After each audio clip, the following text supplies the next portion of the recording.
Well, joining me in the studio now is Nancy Kordouli, the Emergencies Response Officer for the British Red Cross. First of all, welcome to our programme. You must have a lot of staff of the Red Cross out there in Nepal.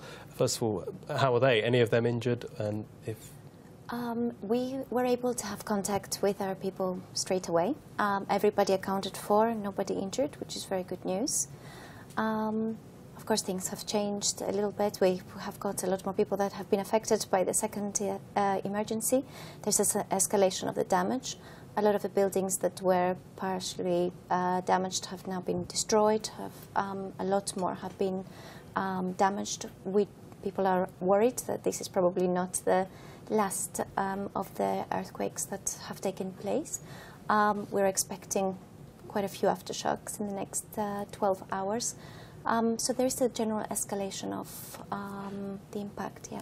I mean, one of the difficulties must be in just getting a sense of how much damage has been done. So much damage was done to the infrastructure of the country, transport, communications. How do you actually ascertain where you are before you start deciding how to help?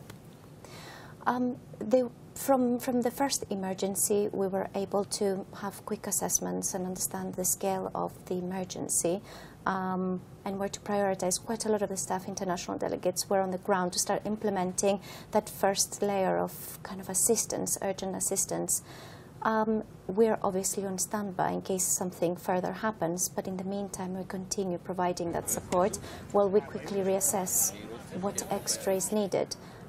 For example, access is still a difficulty from its terrain. The country is very difficult to access. Certain villages were very hard to access from the beginning. The airport's runway had been damaged, so now it's even more impacted. For example, the team were telling us this morning that a convoy was trying to get to a village, and now new landslides are making it almost impossible to continue in some of the operations. So things have changed. I mean, we can see pictures now of the aid effort that was set into motion after the earthquake last month. At the moment, we're looking at a death toll of around 60, and hopefully that won't increase very much more. The fact that so many people were camped outside after the first earthquake presumably has saved lives in this one. Yes, the people that had been rescued and were in the emergency shelter were safer. Certainly safer than other people that returned to partially damaged buildings, but of course some people did go back, and so we have had more injuries and more deaths. Hopefully the numbers will not increase dramatically in the next few days. There is a little bit of even an emotional impact, if you like, a psychological impact in the people that have experienced this second earthquake, because it's now kind of settled in that it's perhaps not the last one.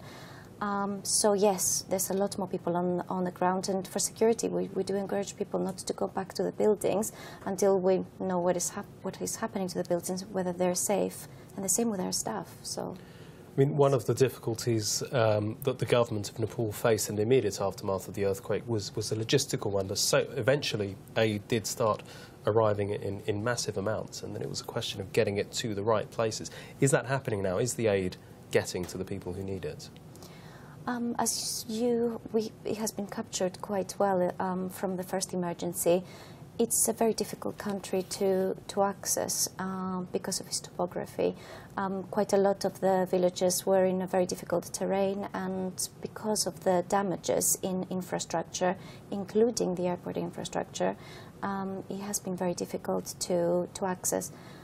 When an emergency like this happens, there's a huge load of logistics that needs to pass through the kind of typical public infrastructure, and that's difficult in itself, even more so when the infrastructure itself is damaged. So things had started working. Of course, now there is a setback. We already have examples where more roads have been closed, landslides have blocked even more access of relief items, so it's going to be a little bit difficult, yes, harder. I mean, you've been speaking with your teams, and you're, of course, not the only aid organisation operating in Nepal at the moment. How long is it going to be that, how long will Nepal be needing this level of assistance to deal with this disaster? Are we talking months, years? It's very difficult to say in certainty. We don't know whether there's going to be aftershocks. That's one major parameter. But also there's, after the immediate relief, there's recovery operations that will take place, and then support our colleagues from the Nepalese Red Cross to have the capacity to be able to deal with this kind of emergency in the future. So we would say several months, perhaps years. Okay, well, Nancy Kordouli from the British Red Cross, thank you for your time this evening. Thank you.